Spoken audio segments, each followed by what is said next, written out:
Originally from Leicester, Yogvivek Swami completed a degree in medicine and practiced as a doctor before taking initiation as a Sadhu by Pramukh Swami Maharaj in 1992.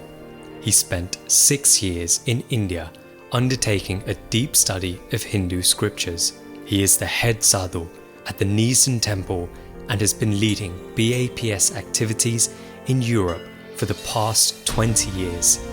He is a leading and respected Hindu figure across the continent. Currently, he is managing the voluntary effort by BAPS in the wake of this global pandemic. Alongside these administrative duties, he has spoken and written extensively on Hindu teachings and values. Guru Brahma Guru Vishnu Guru Devo Maheshwaraha Guru Sakshat Param Brahma Tasmai Shri Gurave Namaha. Shri Swaminarayan Bhagwan Ni Jai, Akshar Purushottam Maharaj Ni Jai, Radha Krishna Deva Ni Jai, Siyavara Ramachandra Bhagwan Ni Jai, Umapati Mahadeva Ni Jai, Pramukh Swami Maharaj Ni Jai, Mahant Swami Maharaj Ni Jai.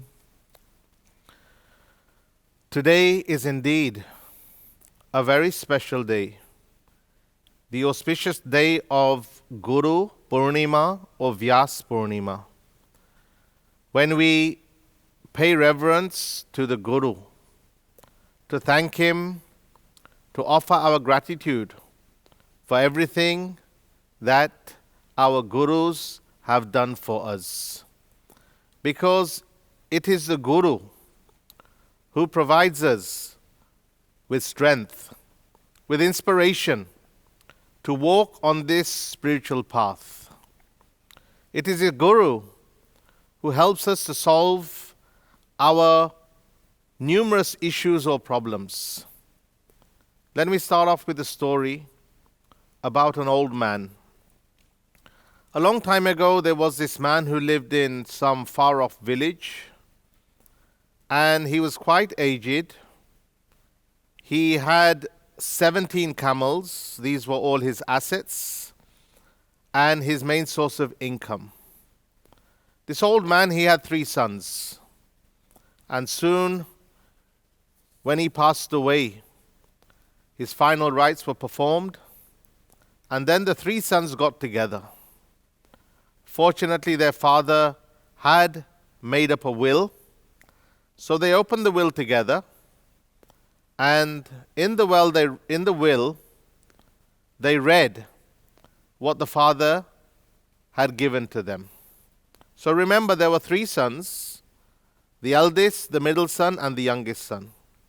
In the will it said that to my eldest son, I give 1/2 of my assets. What were his assets? 17 camels. To my middle son, I give 1/3 of my assets, 1/3 of 17 camels. And to my youngest son, I give 1/9 of my assets. As you can imagine, that these 3 sons were quite distressed, not distressed, but like perplexed, a little bit confused when they read this. That how can we split up 17 camels into half and give half to the eldest son? How can you even divide 17 by 3 or 17 by 9 for the other 2 sons? So they were wondering what to do. They thought and thought and thought, but unfortunately they could not come up with a solution. So those 3 sons, they decided to go to a wise old man. And this wise man, he listened patiently. He read the will. He read it again. Took some time to think over it, and then he came up with a solution. The wise man said, look, bring me one of my camels. Okay, he also had some camels. Because he tried thinking first, okay, 17, how do you split? Into half, or into 1/3, or into 1/9? But he said, bring me one camel of mine.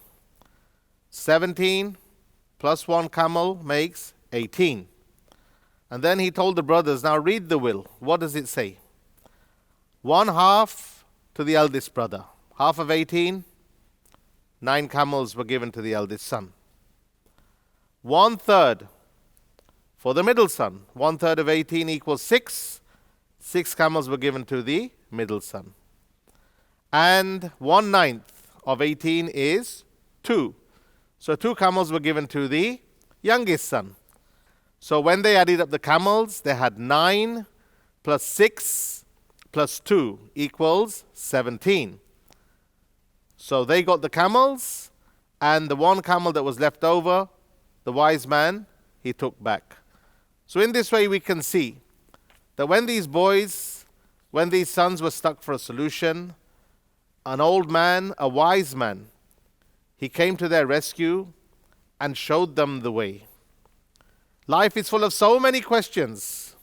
Some like this, some may be more complicated, but so many questions from the day we come to understand when we were kids to the day when we probably pass away. There'll be nothing but questions in our minds.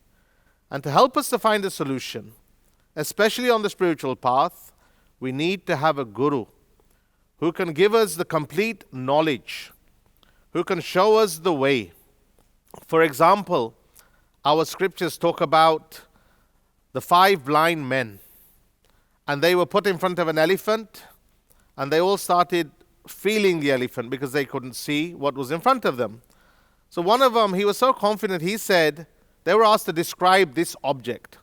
So one of them said, look, this is a snake. And the other one said, no, this is a wall. And the third one said, no, this is like a massive tree trunk. What's in front of us?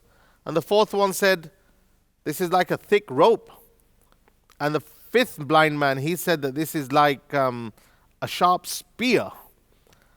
Now, a spear, a wall, a rope, a snake, a tree trunk, so much differences in what they were describing. But then, when they were told that this is not a snake or a spear, this is an elephant, they were only describing what they could actually feel because they could not see. So the person who felt the tail, he said snake. The one who felt the leg of the elephant, he said tree trunk. The body of the elephant, he said this is like a big wall. The tusks of the elephant, he said spear. And the trunk of the elephant, he said this is a thick rope. It is only when they were told that this is an elephant with all these components. So in the same way, someone who can give you complete knowledge, or what we call complete gnan, is a guru. A guru is not just a guide, he is a friend. A guru is more than a friend actually, he is a teacher. He is a mentor, a role model, someone that we can follow and emulate. And without the grace of the guru, it is actually impossible to attain God. And that is why we have to follow in the footsteps of the guru. The Mahabharata, when Yudhishthira is asked a question, Yudhishthira, he answers. The question is, Kaha Panthaha, what is the true path? And he answered, Mahajano, Yena Gataha, Saha Panthaha. The path is the path followed by the great of this world. So a guru who is enlightened, if we follow in their path, we will also become enlightened. However many scriptures you may read, even though scriptures are essential on this path as well, however many materialistic objects you may have, but without resort to a guru, everything is futile. Shankaracharya has mentioned very beautifully in his verses, Shariram surupam sadaroga muktam yasascharu chitram dhanam meru tulyam. That you have a body which may be beautiful, a healthy body, free of illnesses. Yasascharu chitram, your fame has spread to all 4 corners of the globe. Dhanam meru tulyam, you have so much wealth at your feet. Yet, Shankaracharya says that if you have not surrendered or given your mind to a true Guru, Guru Rangri Padme, Manaschena Lagnam, Tatakahim, Tatakahim, Tatakahim, Tatakahim. Everything is futile, futile, futile, futile. And he goes on to say, there's many verses, even if you have mastered all the scriptures, in fact, you write scriptures yourself, yet if you have not given your mind to the Guru, it is all in vain. Because it is a true Guru who shows us the path of spirituality, who shows us the path to God. The word Guru, Guru means dark. Gu means light, and Ru means darkness. So a Guru is someone who removes darkness, ignorance, agnan. We have this ignorance that we are this body. Ignorance in the form of Maya, Bhagavan Swaminarayan says in the Vaishnamrit. Okay, what is Maya? That I-ness and mine-ness. That I am this body, that's the I-ness, and mine-ness means this is mine. Because one day it will disappear. Everything is perishable, everything is temporary. So to get rid of that ignorance in the form of I-ness and mine-ness, and then enlighten us with the prakash, the light, that is the function of a Guru. And the Guru will tell us that you are not this body.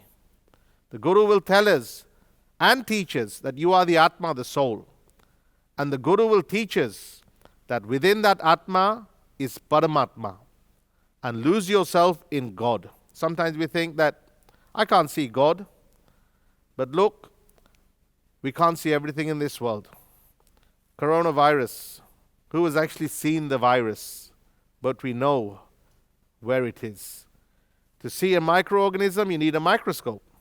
To see, say, inside your stomach, you need a gastroscope. To see the stars, you need a telescope. In the same way, to see God, you need a true Guru. A Guru who is enlightened and who can also give us that knowledge. The characteristics, the virtues, the qualities of a Guru, because there are so many Gurus.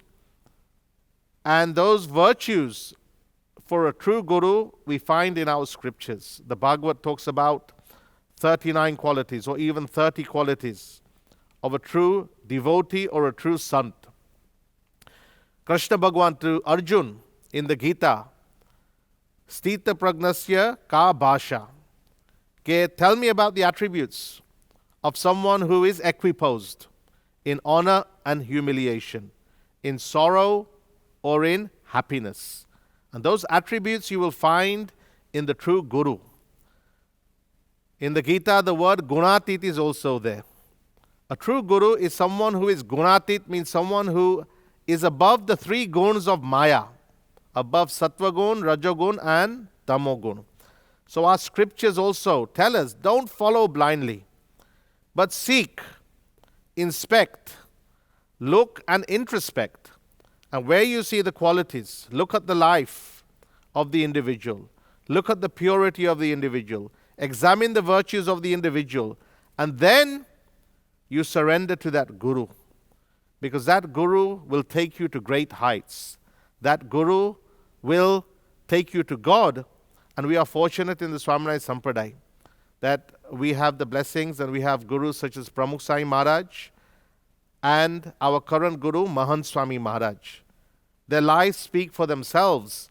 And so, if we follow such Gurus, we can also advance on the spiritual path. We can also find inner peace and happiness. And we can also become as pure as the Guru himself. So it is said that you have to then follow the wishes of the Guru. Reasonable wishes. So that we can also attain God. Just like the Guru is one with God, we can also become one with God. So it is said to the teacher, you give your time. To the speaker, you give your mind. But to the enlightened Guru, you give your life. So we pray on this auspicious occasion of Guru Purnima that we can also follow our lives in accordance with the wishes of our Guru, whoever our Guru may be, and to make our lives sublime by following in the footsteps of our Gurus. As Pramukh Sai Maharaj, our late Guru, the creator, the inspirer of the mandir here in Neasden, often taught us, in the joy of others lies our own. So through such initiatives like we've seen today, we can bring love, we can bring peace, we can bring harmony and unity to everyone that we come into touch with. We should spread this message so that not only can we heal ourselves, we can also heal those around us, and we can heal our entire planet. Such are our prayers on this auspicious day of Guru Purnima.